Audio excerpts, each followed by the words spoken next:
Assalamualaikum warahmatullahi wabarakatuh. Alhamdulillah bil alamin wa bihi nasta'inu ala umuri dunya waddin wa ala alihi wa sahbihi wa man tabi'ahum bi ihsanin ila yaumiddin. Amma ba'd. Ikhwani fillahi rahimani wa rahimakumullah. Bapak-bapak dan ibu-ibu dimanapun kita berada, khususnya keluarga besar Ahmad Yogyakarta. Mudah-mudahan Allah Subhanahu wa taala senantiasa memberikan taufik, hidayah dan bimbingannya kepada kita semuanya untuk istiqomah di jalan jihad fisabilillah, untuk selalu istiqomah menuntut ilmu syar'i dan mengamalkan apa yang kita dengarkan sebagai jalan menuju surganya Allah Subhanahu wa taala. Rasulullah SAW memberikan motivasi dan mengingatkan kepada kita semuanya, man salaka tariqan yaltamisu fihi ilman sahalallahu lahu bihi tariqan ilal jannah. Barang siapa yang menempuh jalan untuk menuntut ilmu, maka Allah Subhanahu wa taala akan mudahkan jalannya menuju surga. Ma'asyiral muslimin rahimakumullah, kita lanjutkan pembahasan kitab Ittihadul Islam kaitannya dengan kajian Tarhib Ramadan menyongsong bulan Ramadan tahun 1443 Hijriah. Mudah-mudahan ini menjadi Ramadan yang terbaik bagi kita semuanya, menjadi Ramadan yang paling istimewa, paling spesial dibandingkan dengan Ramadan-Ramadan sebelumnya. Dan ini sebagai tanda bahwa iman kita meningkat di sisi Allah Subhanahu wa taala, bahwa hari ini lebih baik daripada hari kemarin, dan besok insya Allah akan lebih baik lagi dengan kita bersungguh-sungguh untuk menuntut ilmu, membenarkan amalan-amalan kita, melandasi semua amalan yang kita lakukan dengan ilmu syar'i berdasarkan pemahaman para salafus saleh, yang mudah-mudahan dengan kita beritibak kepada Nabi SAW dan para pendahulu kita yang soleh, Allah Subhanahu wa taala akan memberikan kelurusan dalam hati dan amal kita, jika kita termasuk orang-orang yang selamat, yang datang kepada Allah Subhanahu wa taala dengan hati yang selamat dan diselamatkan dari segala bala, diselamatkan dari azab neraka, dimasukkan ke dalam surganya Allah Subhanahu wa taala. Ma'asyiral muslimin rahimani wa rahimakumullah. Satu amalan yang sangat besar keutamaan dan pahalanya di sisi Allah Subhanahu wa taala, dan terlebih khusus berkaitan dengan bulan Ramadan. Sekaligus amalan ini sebagai finishing ataupun puncak dari amal soleh maupun ibadah di bulan Ramadan, dan ini sekaligus sebagai momen yang menentukan apakah Ramadan seseorang mendapatkan panen raya pahala atau hanya mengukurkan kewajibannya. Apa itu amalan tersebut? Yaitu amalan al-i'tikaf, yaitu beriktikaf karena Allah Subhanahu wa taala. I'tikaf, satu ibadah yang tidak jarang ditinggalkan oleh sebagian kaum muslimin, bahkan di masyarakat kita mungkin sebagian besar, kalau boleh dikatakan semuanya, tidak terlalu menghiraukan suatu amalan besar ini yang bernama i'tikaf. I'tikaf merupakan amalan yang memiliki keutamaan dan pahala yang sangat besar di sisi Allah Subhanahu wa taala. Baik i'tikaf secara umum, artinya di luar bulan Ramadan, lebih-lebih di bulan Ramadan. Bahkan pahala i'tikaf dan keutamaannya disebutkan dalam satu hadis yang sahih dikeluarkan Al-Baihaqi, wa akhrajal Baihaqi anil Husaini bin Ali radhiyallahu anhuma, man i'takafa ashran fi ramadana kana kahujjataini wa umrataini. Hadis yang dikeluarkan dari Imam Baihaqi dari Husain bin Ali radhiyallahu anhuma, bahwasanya Rasulullah sallallahu alaihi wasallam bersabda, man i'takafa ashran fi Ramadan kana kahujjataini wa umrataini. Barang siapa yang beriktikaf pada 10 malam terakhir dari bulan Ramadan, maka dia seperti mendapatkan kahut jatina wa umratina, seperti orang-orang yang pahala orang yang berumrah dan berhaji di jalan Allah Subhanahu wa taala. Begitu besarnya keutamaan dan pahala itikaf ini, dan bahkan begitu besar keutamaan ini sampai-sampai Rasulullah SAW selalu mendawamkan, menjadikan konsisten itikaf ini baik dalam bulan Ramadan khususnya dan di luar bulan Ramadan sampai wafatnya beliau. Dan itikaf ini sekali lagi sebagai momentum dalam menjemput satu malam yang sangat istimewa, yaitu malam Lailatul Qadar, yang mana ketika kita beramal pada malam yang bertepatan dengan turunnya Lailatul Qadar, maka itu lebih baik daripada kita beribadah selama 1000 bulan. Para ulama memberikan keterangan kepada kita semuanya bahwa kata-kata Lailatul Qadar lebih baik daripada 1000 bulan. 1000 bulan ini merupakan ukuran minimal yang Allah Subhanahu wa taala akan berikan kepada orang-orang yang beribadah pada malam Lailatul Qadar. Jadi ini bukan batas maksimal, namun ini justru batas minimal bahwa orang yang beribadah ikhlas karena Allah Subhanahu wa taala bertepatan dengan Lailatul Qadar, dan salah satu ibadah momentum dalam menjemput Lailatul Qadar dengan beritikaf di masjid-masjid Allah Subhanahu wa taala. Orang-orang yang beritikaf karena Allah Subhanahu wa taala dalam rangka menjemput malam Lailatul Qadar dan minta ampun di akhir-akhir Ramadan sebagaimana dicontohkan Rasulullah SAW dan para sahabatnya, maka pahala minimal yang akan didapatkan, akan diperoleh adalah dia setara dengan beribadah selama 1000 bulan. Jadi ini ukuran minimal, dan hanya Allah Subhanahu wa taala yang Maha Kaya, yang Maha Pengasih, lagi penyayang, yang tahu seberapa besarnya pahala yang akan diberikan kepada orang-orang yang beritikaf, pada orang-orang yang beribadah kemudian bersamaan dengan turunnya malam Lailatul Qadar. Wa an Aisyah radhiyallahu taala anha, dari Aisyah radhiyallahu taala anha meriwayatkan bahwa Rasulullah SAW bersabda, "Man ittakafa," barang siapa yang beritikaf, imanan wa ihtisaban. Ini konteksnya pada bulan Ramadan, karena iman dan mengharapkan ridha Allah Subhanahu wa taala, mengharapkan pahala Allah Subhanahu wa taala, ghufira lahu ma taqaddama min dzambi, maka dosa-dosanya yang telah lalu semuanya akan diampuni, kecuali dosa yang besar yang harus bertobat kepada Allah Subhanahu wa taala dengan taubatan nasuha. Wa Tabrani anil Hasan bin Ali, dari Imam At-Tabrani dari Hasan bin Ali disebutkan satu riwayat hadis, i'tikafu ashrin fi ramadhana ka hujjatina wa umratina.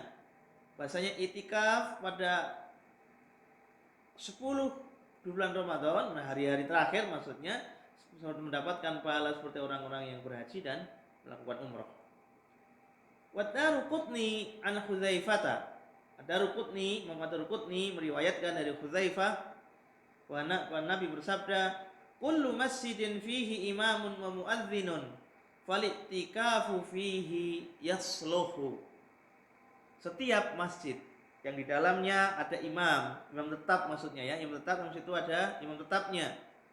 Bukan hanya musola yang imamnya berganti-ganti, itu ada kejelasan. Kullu masjidin fihi imam. Setiap masjid yang dalamnya ada imam tetapnya, wa muadzdhinun, dan ada muadzin yang rutin memandangkan azan di situ, fali'tikafu fihi yasluh, maka beritikaf di dalamnya sesuatu yang yasluh, baik, artinya memenuhi syarat untuk itikaf.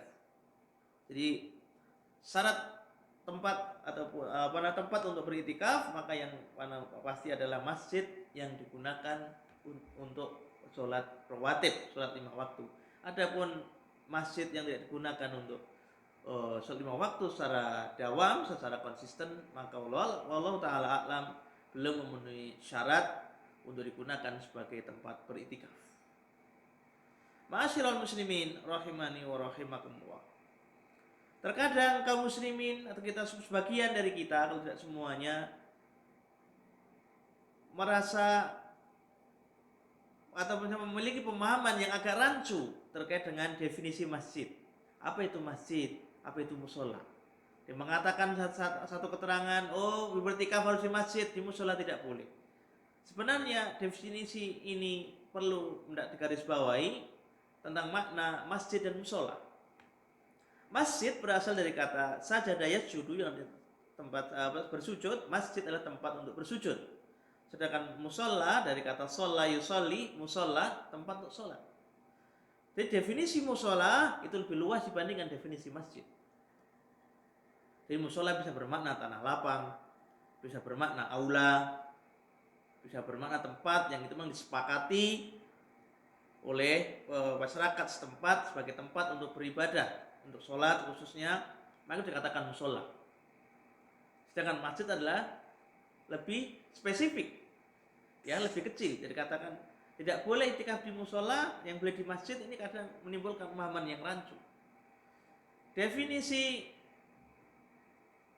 masjid yang diperbolehkan untuk digunakan untuk iktikaf adalah masjid yang di dalamnya didirikan sholat 5 waktu, sholat rawatib, memiliki imam tetap, dan di 5 waktu dikumandangkan azan. Sedangkan tempat yang kita anggap musola ataupun sebagian masjid, kalau tidak semuanya, namun tidak digunakan untuk sholat rawatib, apalagi tidak digunakan untuk sholat Jumat, maka yang demikian tidak yasluh, tidak tepat digunakan untuk tempat beriktikaf karena Allah Subhanahu wa taala. Secara minimalis masjid yang dapat digunakan untuk untuk beriktikaf adalah masjid yang digunakan sholat rawatib dan dikumandangkan azan. Yang lebih lagi adalah masjid jami, adalah masjid yang digunakan untuk sholat rawatib dan juga digunakan untuk qiyamul Jum'ah, untuk mendirikan sholat Jumat.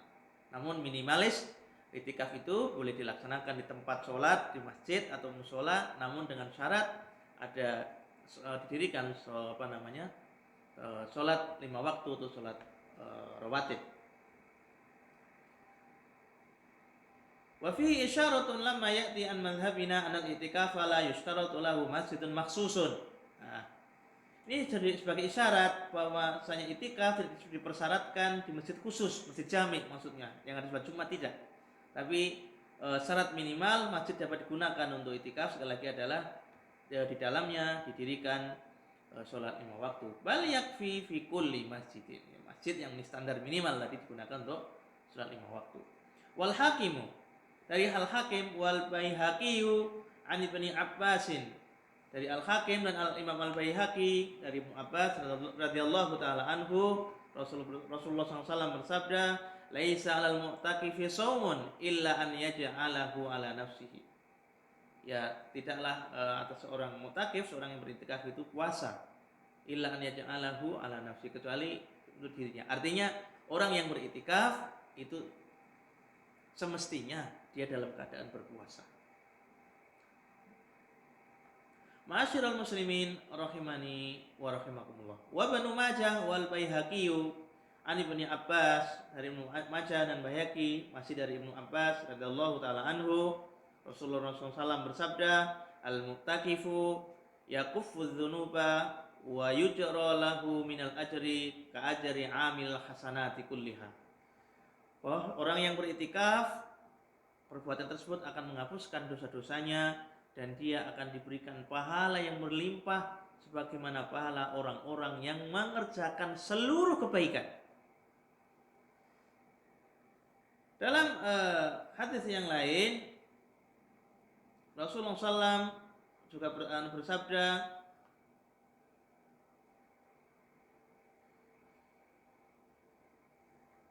Al-Baihaqi an Hudzaifah, dari Al-Baihaqi dan dari Imam Hudzaifah, dari Al-Baihaqi dari Hudzaifah, sahabat Hudzaifah maksudnya radhiyallahu taala anhu, Rasul bersabda, la i'tikafa illa fil masjidil harami atau qala fil masajidis tsalatsa, ay la i'tikafa kamilan bidalil hadits sabiq, kullu masjidin fihi imamun wa muadzinun fal i'tikafu fihi yasluh. Ada satu riwayat lain yang disampaikan oleh sabda Rasulullah SAW, bahwa beliau bersabda tidak ada i'tikaf kecuali di Masjidil Haram. Dalam redaksi yang lain beliau bersabda, tidak ada iktikaf kecuali di masjid yang 3, itu Masjidil Haram, Masjid Nabawi, dan Masjid Al-Aqsa. Bagaimana kita mendudukkan dua hadis yang seakan-akan bertentangan ini? Maka para ulama memberikan kaidah jamak, mengkompromikan dua hadis ini. Yang dimaksud dengan tidak ada itikaf kecuali di 3 masjid itu adalah la tikafa kamilan. Tidak ada itikaf yang secara sempurna keutamaannya kecuali memang di 3 masjid itu. Namun ibadah itikaf secara umum dapat dilakukan di masjid-masjid yang di dalamnya ditegakkan sholat berjamaah, sholat 5 waktu. Ma'asyiral muslimin rahimani wa rahimakumullah.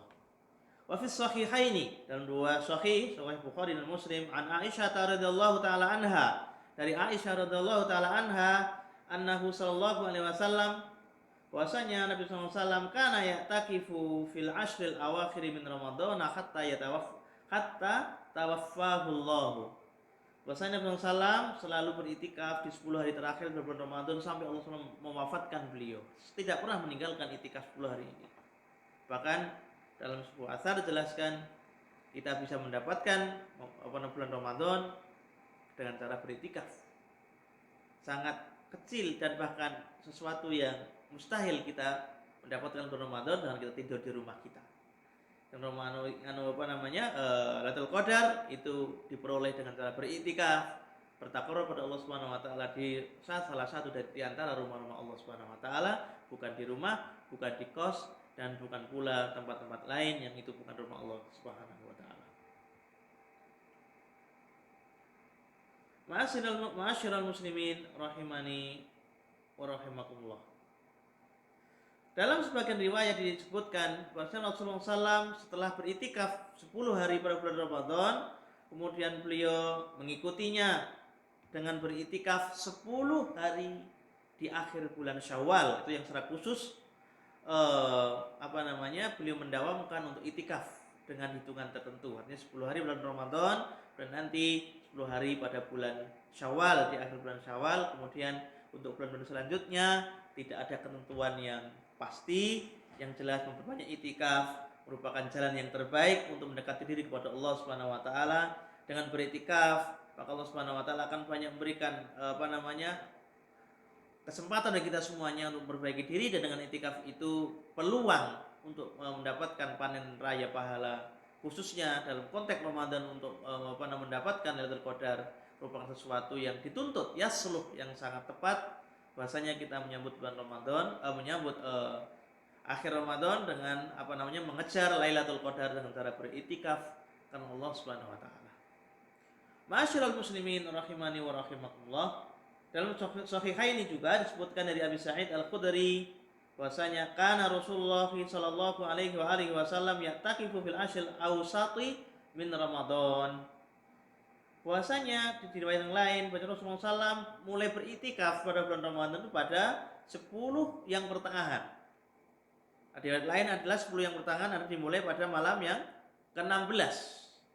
Namun secara umum adalah malam yang ke-15. Jadi pada hari yang ke-15 pada hari yang ke-15 malam 16 itu sudah disunahkan untuk beritikaf menjemput Lailatul Qadar. Karena banyak riwayat yang semuanya tentunya wallahu alam, Allah yang lebih tahu kapan Lailatul Qadar itu diturunkan, dan memang ada beberapa tandanya meskipun pada kesempatan kajian ini tidak kita sampaikan. Tapi yang jelas bahwasanya Lailatul Qadar itu waktu turunnya adalah di antara yang paling mendekati kebenaran wallahu taala alam, mulai pertengahan Ramadan sampai akhir Ramadan pada tanggal-tanggal atau malam-malam ganjil pada bulan Ramadan. Sejak pertengahan Ramadan sampai akhir Ramadan. Pada malam-malam ganjil itulah kemungkinan besar Lailatul Qadar akan turun kepada kita semuanya, dan tepatnya kapan malam itu semuanya merupakan rahasia Allah Subhanahu wa taala sebagai ujian dan sekaligus sebagai hadiah bagi orang-orang yang bersungguh-sungguh menjemputnya. Maka kami menyarankan khususnya untuk diri kami pribadi dan jamaah sekalian, mari kita mulai merapatkan barisan, mulai menata hati kita seoptimal mungkin. Kalaupun kita belum secara kerjaan ataupun ada kesibukan yang belum bisa ditinggalkan, setidaknya mulai pertengahan Ramadan menyicil semacam untuk warming up, pemanasan. Kita melakukan itikaf barang mungkin 2 jam, 1 jam. Kita niatkan untuk beriktikaf kepada Allah Subhanahu wa taala, tidak kemana-mana, berwudu, kemudian setelah 2 rakaat kita duduk di masjid niat itikaf barang 1 jam, mungkin setelah taraweh atau mungkin setelah subuh, tapi diutamakan yang malam karena siang secara umum juga bekerja. Maka insya Allah pertengahan yang sekitar 1 pekan sampai malam 21 ini akan menjadi warming up, menjadi pemanasan bagi kita semuanya, untuk nanti di akhir Ramadan kita bisa memaksimalkan untuk beritikaf dalam rangka menjemput malam Lailatul Qadar, dan secara lebih khusus lagi adalah beritikaf pada malam-malamnya, pada malam-malam ganjil di akhir bulan Ramadan. Masyarul muslimin rahimani wa rahimakumullah, sebagai akhir dari kajian pada kesempatan kali ini perlu kami sampaikan terkait kaifiyah, ketentuan atau tata cara bagaimana kita beriktikaf kepada Allah, beriktikaf menyambut Lailatul Qadar ini sebagai bagian dari ibadah yang tidak terpisahkan dan bahkan ibadah yang sangat tinggi pahalanya di sisi Allah Subhanahu wa taala, berkaitan dengan kaitannya dengan bulan Ramadan. Ketentuan atau kaidah dalam beriktikaf yang pertama jelas adalah niat karena Allah Subhanahu wa taala. Kita berniat bahwasanya kita beriktikaf dalam rangka mengharapkan ridha Allah Subhanahu wa taala, serta untuk menyambut ataupun menyongsong malam Lailatul Qadar. Niat karena Allah Subhanahu wa taala, tidak menyibukkan diri dengan hal yang bersifat duniawi, tapi justru kita menyibukkan diri dengan mempersiapkan untuk akhir Ramadan dan banyak-banyak untuk beristighfar, mohon ampun kepada Allah Subhanahu wa taala atas dosa kita, serta memperbanyak doa. Mudah-mudahan tahun berikutnya, tahun depan kita masih dipertemukan dengan bulan Ramadan dan diberikan atau memperoleh malam Lailatul Qadar dengan sebab kita bersungguh-sungguh dalam menjemputnya karena Allah Subhanahu wa taala. Itu niat. Kemudian yang kedua adalah dengan bersih dari hanu najis maupun hadas. Bagi yang mungkin berhadas bisa mandi besar, bagi yang hanya najis atau mungkin dari kita berwudu secara sempurna karena Allah Subhanahu wa taala. Kemudian kita masuk ke masjid, ya. Terlebih khusus adalah malam yang ke-21 sebelum maghrib atau azan maghrib, kita niatkan start untuk beriktikaf karena Allah Subhanahu wa taala. Sebelumnya warming up dari pertengahan bulan sampai malam yang ke-20, ya, kita memang barang 2-3 jam kita biasakan karena kita memang dalam beberapa konteks keadaan masih punya tanggung jawab di siang harinya tidak bisa kita tinggalkan, maka bisa jadi malam harinya bisa dijadikan warming up, persiapan atau pemanasan barang 2-3 jam, 1 jam lah paling tidak setiap malam. Mulai malam yang ke-16 kita mulai beriktikaf, ya, khususnya lebih sungguh-sungguh lagi di malam ganjil. Nah, nanti pada malam 21 benar-benar kita sudah lebih serius untuk duduk di masjid, beriktikaf, memperbanyak kebaikan, berzikir, baca Al-Qur'an, kajian, mendalam ilmu agama, sharing kebaikan, amar ma'ruf nahi munkar, banyak sedekah di dalamnya. Tidak keluar kecuali ada hal-hal uzur syar'i yang memang dibenarkan. Kemudian yang ketiga, setelah niat, kemudian kita bersih hadas dan najis. Yang ketiga adalah kita benar-benar standby di masjid itu untuk memperbanyak kebaikan apapun. Boleh untuk berbicara, boleh untuk istirahat, boleh buang air besar, boleh menunaikan hajat-hajat secara umum, tapi dalam kerangka kita tetap mukim tinggal di masjid, ya, tidak keluar masjid kecuali benar-benar untuk uzur syar'i. Kalau nanti pagi hari kita masih bekerja, nah kita bekerja pada jam 8 atau jam 4 kemudian kembali lagi ke masjid, itu paling tidak secara optimal kita bisa mendapatkan pahala itikaf dan mendapatkan keutamaan malam Lailatul Qadar. Jadi kita bermukim dari malam ke-21 sampai malam yang ke-30 sampai terdengar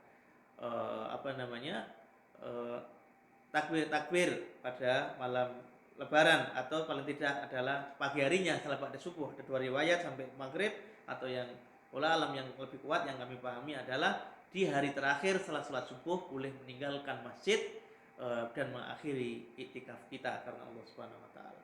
Kemudian yang terakhir yang disunahkan adalah kita memperbanyak istighfar dan baca Al-Qur'an ketika 10 malam terakhir itu, serta memperbanyak qiyamul lail. Tidak hanya tarawih bareng 11 23 yang masih memungkinkan untuk tambah rakaat, menambah rakaatnya yang kalaupun satu rakaat itu sudah optimal 23 rakaat, maka yang diperbanyak adalah tumak ninahnya, lebih lama dalam sholatnya, lebih dihayati, lebih banyak khatam Al-Quran, lebih banyak untuk berzikir, dan sekali lagi tidak meninggalkan masjid kecuali untuk uzur-uzur yang syar'i, untuk mencari makan, mencari buka puasa, untuk mungkin mengambil peralatan, ganti baju, sekedar mandi kalaupun di masjid belum tersedia peralatan istilahnya sarana-sarana untuk kebutuhan kita, maka diperkenankan kita pulang untuk mandi atau mungkin untuk sekedar menyisir rambut dan memakai wangian, kemudian kita kembali ke masjid lagi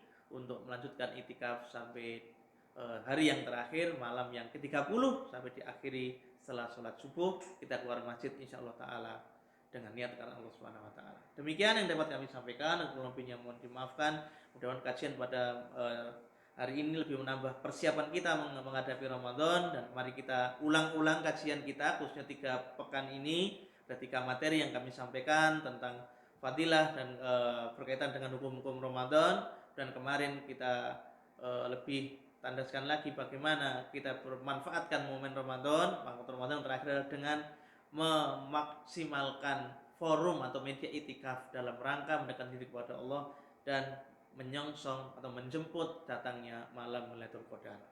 Satu doa ya mutlak kita baca agar kita ditakdirkan oleh Allah Subhanahu wa taala. Sekali lagi, satu doa yang mutlak disunahkan Nabi untuk kita baca agar kita dicatat sebagai orang-orang yang berpeluang dan bahkan berhasil mendapatkan fadilah Lailatul Qadar. Maka sejak pertengahan Ramadan, Nabi dalam keadaan bertikaf tersebut selalu berdoa, Allahumma innaka afuwun tuhibbul afwa fa'fu anni.